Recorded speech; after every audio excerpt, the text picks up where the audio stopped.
A single sheet of paper floated through the air before landing in the trash, torn into uneven pieces by people who believed they had just humiliated another desperate job seeker.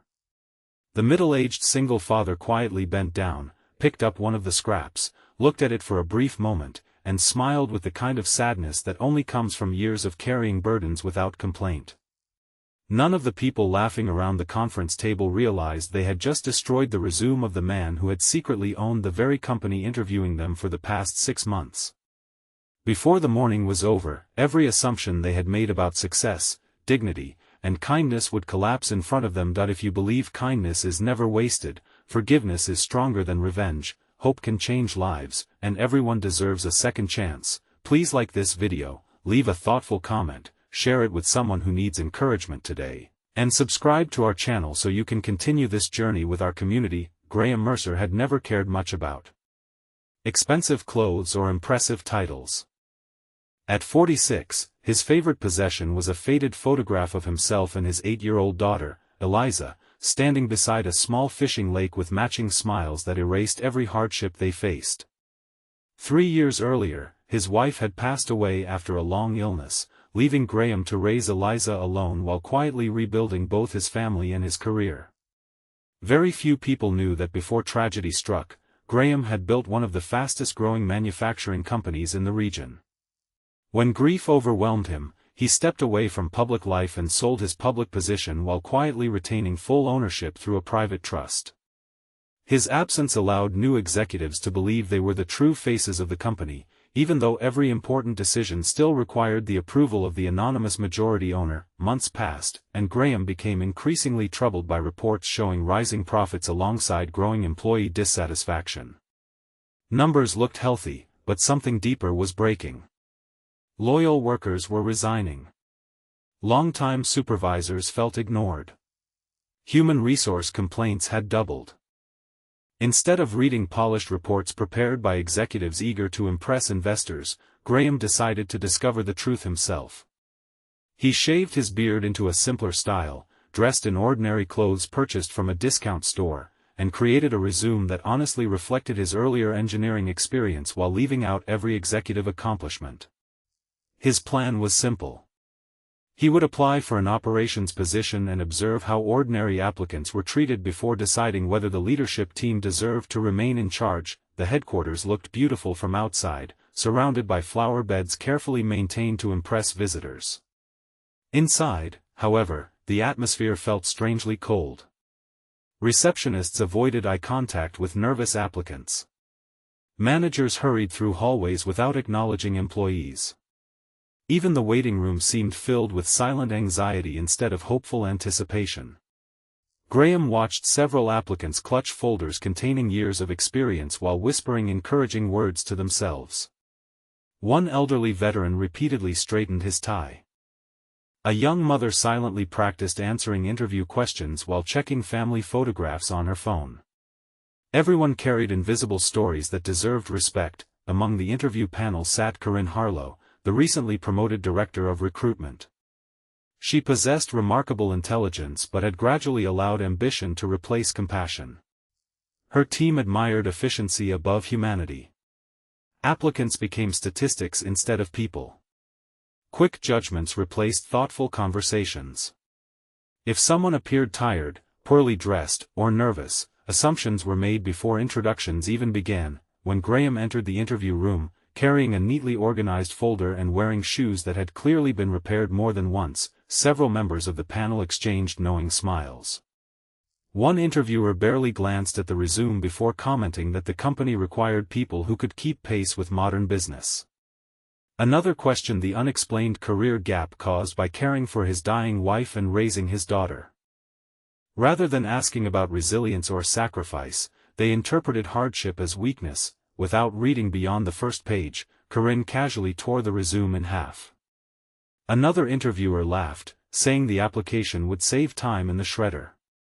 Additional pieces followed until the carefully prepared document became a handful of torn paper scattered across the polished conference table. No one considered how many hours had been spent preparing those pages or how much courage it sometimes took simply to apply for another opportunity. After countless disappointments, Graham remained calm. His expression showed disappointment but not anger. He quietly gathered several scraps before thanking the panel for their time.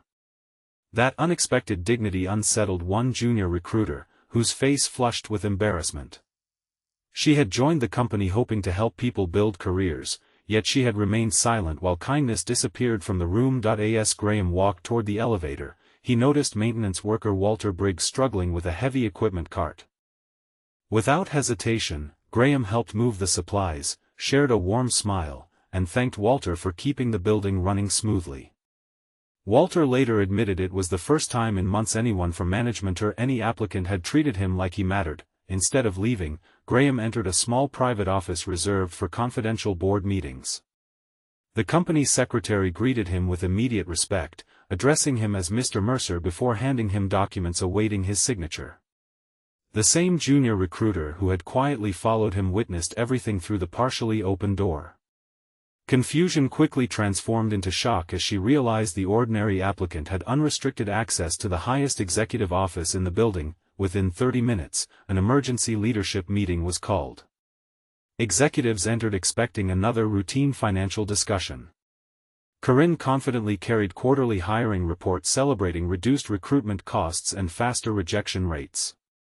She had no idea the quiet man whose resume she had destroyed was already seated at the head of the conference table. Silence filled the room as Graham slowly looked around at every face. No one recognized him from old corporate photographs because years of grief, responsibility, and simple living had transformed his appearance. Finally, the chairman formally introduced the company's majority owner and founder. Every color disappeared from Corinne's face. The torn scraps of paper lying in the interview room suddenly felt heavier than stone. Graham placed several carefully collected pieces of his resume onto the polished table. He explained that the paper itself meant very little. What mattered was the attitude that had torn it apart before understanding the person holding it. He described the waiting room filled with anxious applicants carrying invisible burdens.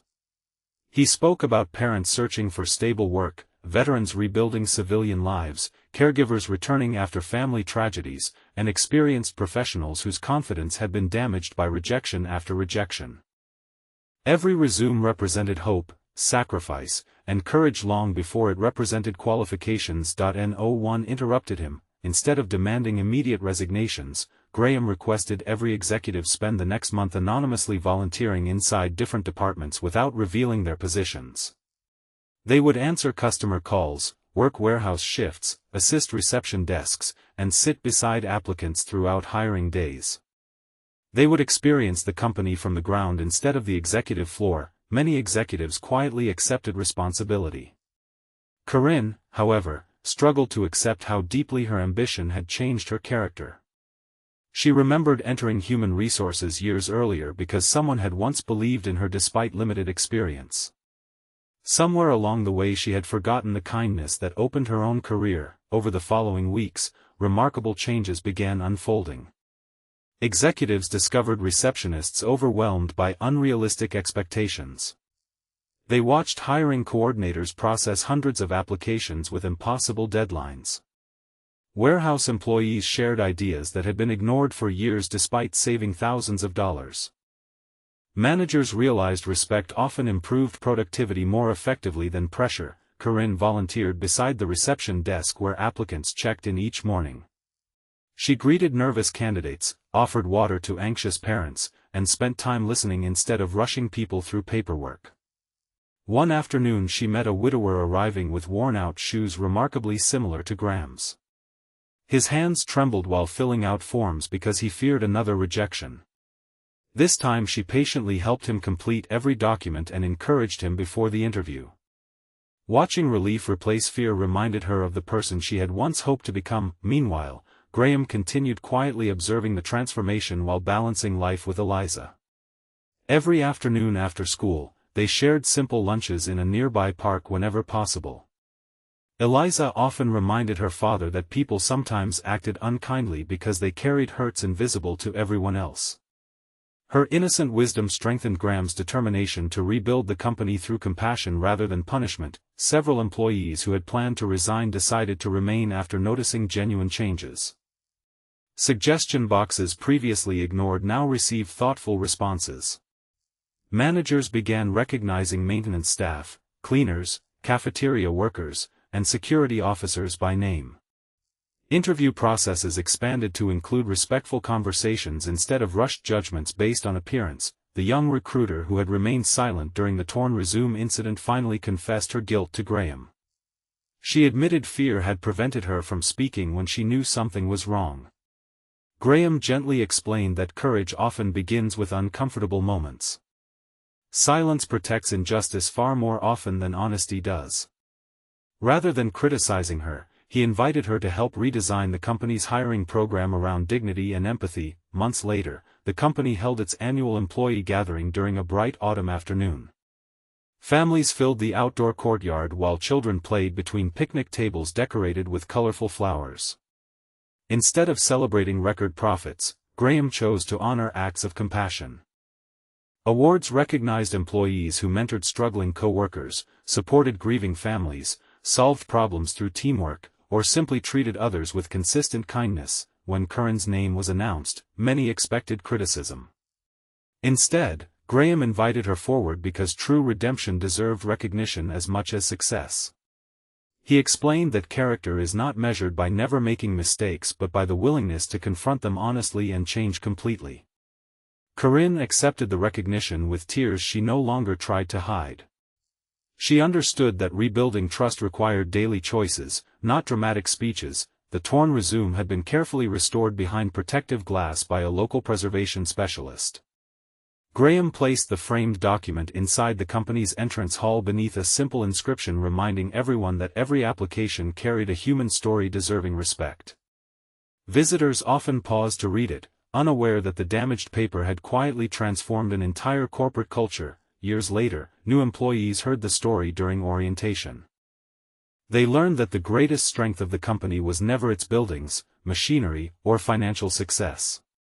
Its greatest strength became the decision to see every person first as a human being instead of a resume, a title, or an opportunity.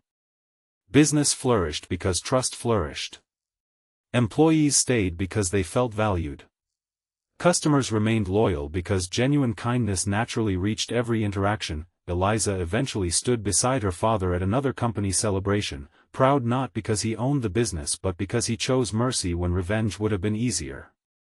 She understood that forgiveness had changed hundreds of lives far beyond their own family. Before we reach the end of this story, please leave a meaningful comment sharing the lesson that touched your heart the most.